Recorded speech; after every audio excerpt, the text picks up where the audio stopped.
তারা বলেছিল ভবিষ্যৎ প্রজন্ম আমাদের ক্ষমা করবে না। এবার কি তাদের সেই আশঙ্কায় সত্যি হচ্ছে? জুলাই বিপ্লবের ৯ মাস পার না হতেই ইতিহাসের রং মুছে দেওয়া শুরু হয়েছে। এই অভ্যুত্থান কি আসলেই পাঠ্য বইয়ের গল্প কবিতা, নাকি কেউ চায় নতুন প্রজন্ম যেন না জানে কিভাবে ইতিহাসের রক্তাক্ত পাতা লেখা হয়েছিল? ২০২৪ সালের ১৮ জুলাই বাংলাদেশ দেখেছিল এক অসাধারণ ছাত্র জনতার অভ্যুত্থান, যেটি ইতিহাসে স্থান পেয়েছে জুলাই বিপ্লব নামে। এবার সেই বিপ্লব নিয়ে প্রকাশিত হয়েছে ৩৬ জুলাই ছাত্র জনতার অভ্যুত্থান ২০২৪ শিরোনামের গ্রন্থ। তবে বইয়ের মোড়ক উন্মোচন উপলক্ষে আয়োজিত অনুষ্ঠানে উঠে এসেছে এক ভয়াবহ সত্য। এই বিপ্লবকে ধীরে ধীরে মুছে ফেলার চেষ্টা চলছে। এই বিপ্লব ছিল স্টেট ও নেশন বিল্ডিংয়ের জন্য এক ঐতিহাসিক মোড়, অথচ এখন তাকে বানানো হচ্ছে সাহিত্য। এমনই বিস্ফোরক মন্তব্য করেন জাতীয় নাগরিক পার্টির দক্ষিণাঞ্চলীয় মুখ্য সংগঠক হাসনাত আবদুল্লাহ।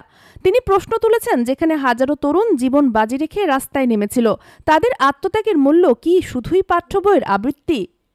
বাংলাদেশ ইসলামী ছাত্র শিবিরের কেন্দ্রীয় প্রকাশনা সম্পাদক সাদিক কাইয়ুম জানালেন, আমাদের নেতাদের গুম করা হয়েছিল কোনো রাজনৈতিক দল বা বাহ্যিক সহায়তা ছাড়া। আমরা শুধু আল্লাহর উপর ভরসা রেখেই আন্দোলন চালিয়ে গেছি এবং জয় এনেছি। আজ সেই ইতিহাস বিকৃত হচ্ছে, কিন্তু সত্য গোপন করা যাবে না।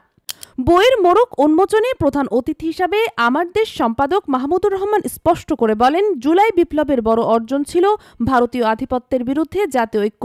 কিন্তু এখন পর্যন্ত কোনো ভবিষ্যৎ রূপরেখা বা ম্যানিফেস্টো আসেনি বিপ্লবীদের পক্ষ থেকে। যদি দ্রুত কিছু না করা যায়, তাহলে এই অর্জনও চলে যাবে বিস্মৃতির অতলে। অনুষ্ঠানে উপস্থিত ছিলেন বিশিষ্টজনরাও ইতিহাস বিকৃতির বিরুদ্ধে রুখে দাঁড়ানোর ডাক দিয়েছেন। আমার দেশের নির্বাহী সম্পাদক সৈয়দ আবদাল আহমেদ বলেন, এই বই এখন হয়ে উঠেছে প্রকৃত ঘটনার দলিল, কারণ বাস্তবকে মুছে দেওয়ার ষড়যন্ত্র চলছে। বইয়ের প্রকাশক ঋদ্ধ প্রকাশনের চেয়ারম্যান ও সাবেক সচিব নুরুল আলম মিয়া বলেন, জুলাই বিপ্লবকে কেবল সাহিত্যিক বয়ানে সীমাবদ্ধ করা অন্যায়। এটি ছিল এক রক্তক্ষয়ী বাস্তবতা, যা নতুন প্রজন্মকে জানতেই হবে। ইনকিলাব মঞ্চের মুখপাত্র শরীফ ওসমান হাদি বলেন, যারা এই বিপ্লবের প্রাণ ছিল তরুণ যুবা, তাদের কাছে ইতিহাস বিকৃত করে তুলে ধরা মানে জাতির সঙ্গে বিশ্বাসঘাতকতা।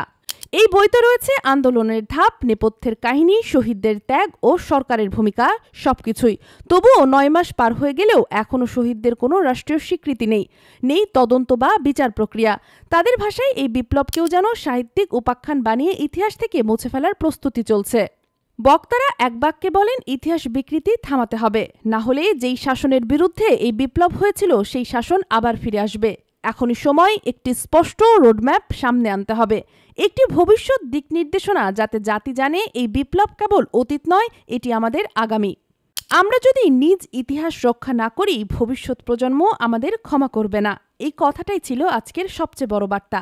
আপনি কি প্রস্তুত সত্য ইতিহাস রক্ষার কণ্ঠস্বর হতে?